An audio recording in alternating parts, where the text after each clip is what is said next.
Today here in the State House, we are in the Cedar Creek Room, which has many paintings by Julian Scott. Today we are looking at the Julian Scott painting here titled "The Rear Guard at White Oak Swamp," an interesting piece with a bit of an interesting history in terms of how it got here to the State House. We have talked in past shows about other Julian Scott paintings that are here in the State House. We talked about General William Farrar Baldy Smith earlier this season here, and he's actually in this painting as well. Now, a brief history on Julian Scott. He was actually 15 when he enlisted as a musician in the 3rd Vermont Regiment during the Civil War, and very early on he kind of received a baptism by fire. At Lee's Mills on April 16th of 1862, there was a Union retreat. Things were not going well, and Scott repeatedly waded into a mill pond under heavy fire to rescue several wounded soldiers, and actually later he was awarded a Medal of Honor for his bravery there as a teenager, as a 15-year-old, which is pretty impressive. He had very strong artistic talents. He went on to become a very well-known artist, a lot of his art depicting what had happened during the Civil War. And this piece, after the war, was actually originally purchased directly from Julian Scott after his first major exhibition at the National Academy of Design. It was purchased by the Union League Club of New York City, and it was actually owned by that club for over a century. Now, this particular piece sort of helped launch his career as a Civil War artist. It depicts fighting in 1862 in late June on the Virginia Peninsula as the old brigade, the old Vermont Brigade, fought against Stonewall Jackson's troops to protect the Army of the Potomac's retreat at that point in time. And as he does with many of his portraits, we've talked about the Battle of Cedar Creek portrait where there are actual soldiers painted in there, not just generic people. The same is true here with this piece. And like many of the soldiers, you see one or two soldiers in the foreground here that are wounded. During this battle, Scott was actually severely wounded as well at White Oak Swamp and eventually went on to recover. One of the pieces that you'll see often in his paintings, and it is very noticeable in the Battle of Cedar Creek as well, is in the foreground near the wounded soldier. There's actually a rock that's been split, or a cannonball that split a rock, and typically that is in these paintings to symbolize the divided Union, which was one of his favorite metaphors to put into these paintings. Now, as I said, the Union Club in New York City owned this painting for over a century. In the 1990s, the club started to fall on hard times financially, and it actually deaccessioned this piece from its gallery and sold it or sent it to Newport, Rhode Island gallery to be sold. That gallery reached out to the state to wonder whether this piece might be appropriate or something that we would be interested in. And after some negotiations, the legislature here actually approved an appropriation of money from the state surplus, which we had at the time, which was nice, to purchase the piece in 1999. So when this room was restored, not long after that, this piece came to hang. And again, we do have currently 5, I believe, Julian Scott paintings here in the Cedar Creek Room, but this is a really interesting one, and one that we were lucky to find out about. Again, that the state was reached out to by this gallery to say we have this piece that has Vermont ties and is by a Vermont artist that has strong ties to the State House, and we were lucky to have a surplus at the time and a legislature that saw the value in this piece. It's hung here ever since. It's a beautiful piece. It fits in really well with the theme here, again with Baldy Smith finally returning to the building here after many years away. His portrait sits right next to the rear guard at White Oak Swamp painting, and there are always so many little pieces that you see in these paintings that Julian Scott does. Every time you look at one, you see something different in the background or the foreground or somewhere in between these soldiers. So if you do find yourself in the State House wandering through the Cedar Creek Room, the Cedar Creek painting always is the first one people gravitate to, but I would recommend that you take a few minutes here and stop by the corner here and see the rear guard at White Oak Swamp and take a good look at it, because there's a lot of pretty amazing imagery in here as well.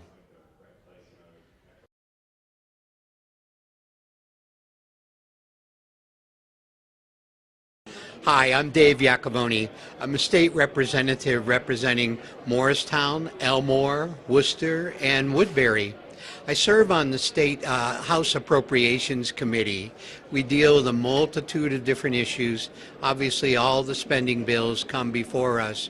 One particular issue that I wanted to focus on and share with the viewers upcoming is that of minimum wage.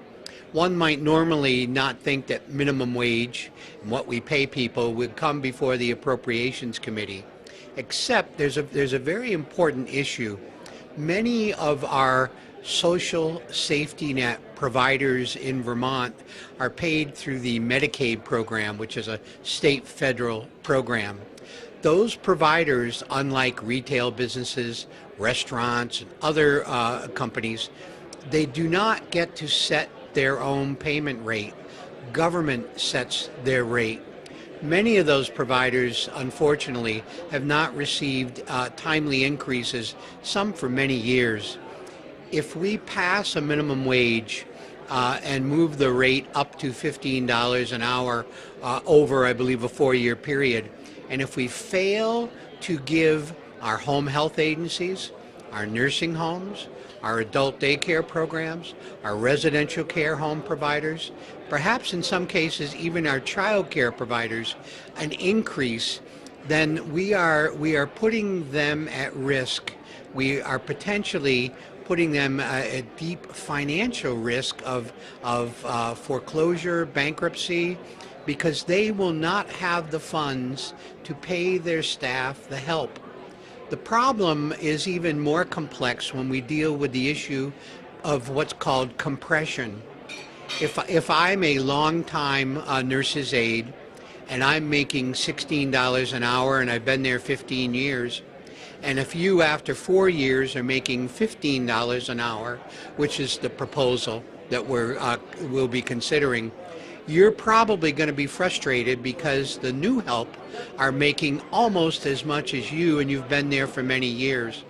So it gets to be a real challenge to calculate what will the cost be to government to deal not only with the cost to pay for the minimum wage for these Medicaid safety net providers, but also to try to address the compression issue. We may not be able to do either. Personally, to me, our social safety net is critical for vulnerable Vermonters, and I'm very reluctant to create a law that requires higher wages as much as I want to without paying for them. Because ultimately, in many cases, government will pay more because families will not be able to get the help to live at home, and they'll be forced to go to a much costlier, though very important, nursing home setting. So we're going to pay one way or the other. That's just one example on House Appropriations of the complexities that we deal with, but this is a very timely one, and I'm pleased to have the opportunity to provide you with this information. Thank you. Hi, I'm Bob Hooper. I'm from Chittenden 6-1, which is almost Colchester in the new north end of Burlington. First year, freshman, fresh person, as some people like to say. On the Government Operations Committee, what we're doing this year is we started out doing a professional regulation bill with the Office of the Secretary of State that consumed an awful lot of time. Then we sort of have jumped into other areas and now are being consumed by the cannabis regulation bill. The move to tax and regulate. It seems like every time we take the lid off one box, there's 3 more boxes inside. It's something we'd like to have done. Will it happen? I don't know. Other than that, it's a great time to be in Montpelier. Hi, Kari Dolan, representative from Washington 7 District, Waitsfield, Facein, Warren, Duxbury, and Moortown. And the last couple of weeks in the House Natural Resources, Fish and Wildlife Committee, it's been all about water. A couple of main topics has been about lead in water.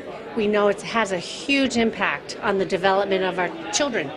And there was a bill that came over from the Senate to focus on testing water being supplied to schools. So we want to keep our kids safe. And so this bill, in terms of requiring lead testing and remediation, should we find any lead, is an important priority for the state. And there's some money, state money, assigned to this to help support municipalities. The other major water issue is about clean water statewide.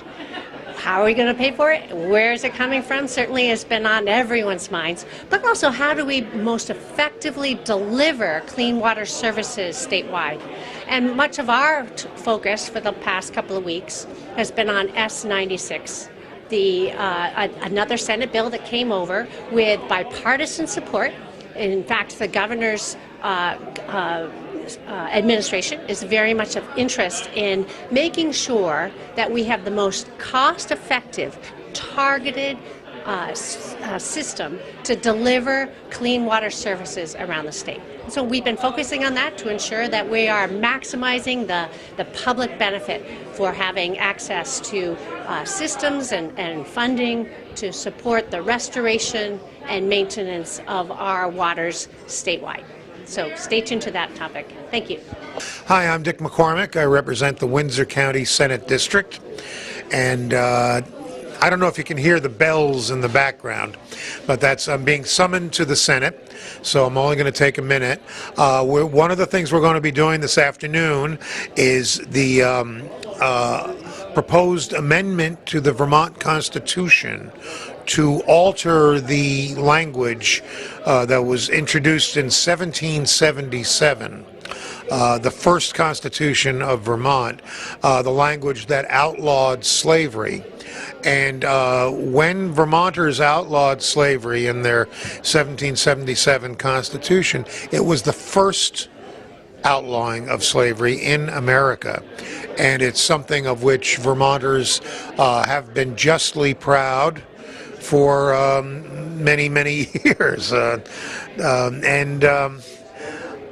The way it was worded was that no person over 21 should be a slave. And there are people who object to that because theoretically it could allow for slavery for people under 21. It was worded that way apparently to allow for apprenticeships. But in any case, it's probably that wording is an imperfection. But I, for one, oppose changing it. The Constitution is a living document. It is amendable. And if that language were still the law, I would say, yes, by all means, change it and clarify that no one should be a slave. But in this case, all slavery has been outlawed in the United States since ratification of the 13th Amendment in 1865. So the language in question is not law anyway. It's an historical artifact. And I'm of the opinion that it ought to be left alone. Because as an historical artifact, you want to leave it historically accurate. The thing seems to have grown legs. The effort has grown legs. I think I will likely lose in my effort to stop this. They're not going to. The original proposal was simply to remove the prohibition on slavery altogether. Instead, what's being proposed now is that it be reworded. And that just strikes me as foolish. Again, if it were law, yes, change the law. But it's what they're doing is basically putting a smiley face on our history. We have an historical artifact, and they're altering it to make it more like what we wish it was like. Sort of like changing the Declaration of Independence to say all people are created equal. Well, that's what Jefferson probably should have said. It would have been better if he had said it that way, but that's not what he said. He said all men are created equal, and that's the history. And that's also a step forward in the cause of equality, a step that women jumped on and used for women's equality. The concept of equality is a good thing, and all men are created equal in 1776 was a step in that direction. So too, no person over the age of 21 should be a slave, was the first prohibition of slavery, albeit an imperfect one. But again, I expect to lose and lose badly, but I will sleep well tonight. Okay, thanks. Hi, I'm Mike McCarthy. I represent St. Albans City and a little bit of St. Albans Town in the Vermont House of Representatives. This year I'm serving on the House Transportation Committee again, and one of the issues that we've really been taking a lot of testimony on, spending some time on, is a bill that came over to us from the Senate about an exemption from Vermont's vehicle emissions. So all of us who own a car get our vehicles inspected every year, and there's kind of two parts. There's the safety inspection, make sure your brakes are working, your car's not rusted out. So this bill doesn't impact that. What it takes a look at is the other half, the emissions piece, the air pollution, air quality of your vehicle. And so modern vehicles are highly computerized. And these onboard diagnostic tests on the vehicles will reveal pretty early your check engine light will come on, and if your check engine light's on, you need to get that fixed in order to pass and get your inspection sticker. So there are a few thousand Vermonters every year that fail on the emissions, even though they've passed the safety portion.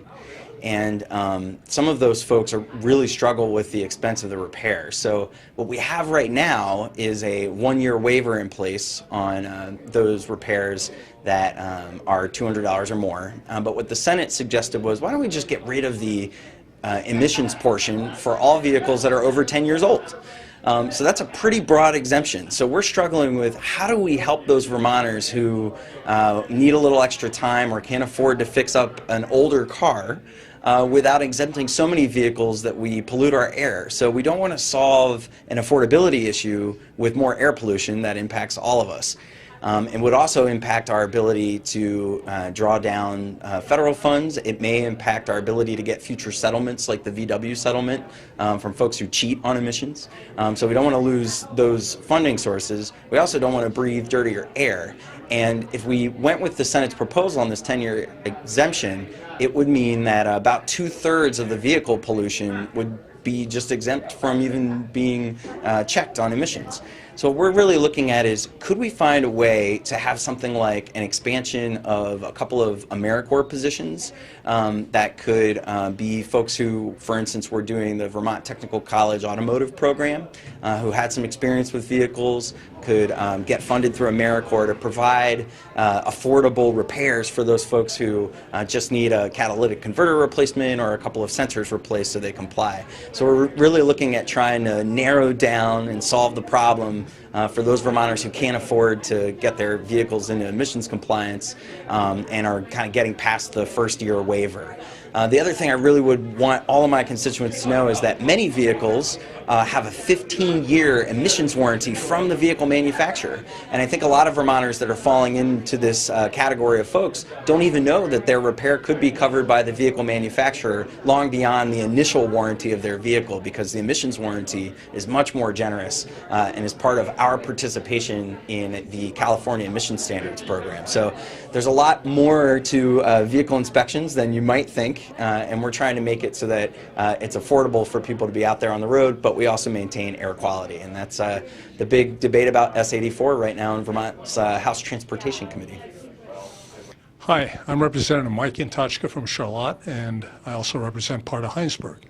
And I'm on the House Energy and Technology Committee, and I'm happy to report that we passed today on the House floor Senate Bill 95, which allows municipal utilities to borrow money for upgrades to their infrastructure without having to go to the ratepayers for a vote. And this is important because many of these utilities have issues come up that requires expenditures and a very short time frame in order to do it. And schedule a vote is quite extensive. So that provides them a bit more flexibility to do this. The bill also allows schools to net meter up to 1 megawatt of metering capacity. And this was done because Act 46 allowed school districts to merge, and before each school district had up to 500 kilowatts. As school districts merge, now we have more schools, higher electricity demand, and possibly exceeding the 500 kilowatt limit that they had before. So this allows them to net meter up to 1 megawatt and provide offset electricity costs and reduce the cost to taxpayers as well, property taxes. So those provisions were in S95, and also we required the Public Utility Commission to issue a decision on CPG requests that are uncontested. So this means that if there's no opposition to a project that that's before them, basically in 90 days they ought to be able to issue a CPG and turn it around. And this is a cost-saving measure for the folks that are proposing the project as well. So that's what's happening today. Thank you. Hello everyone, I'm Scott Campbell. I'm from St. Johnsbury, Vermont. I'm a state representative. This is my first term, and there's a lot to learn here.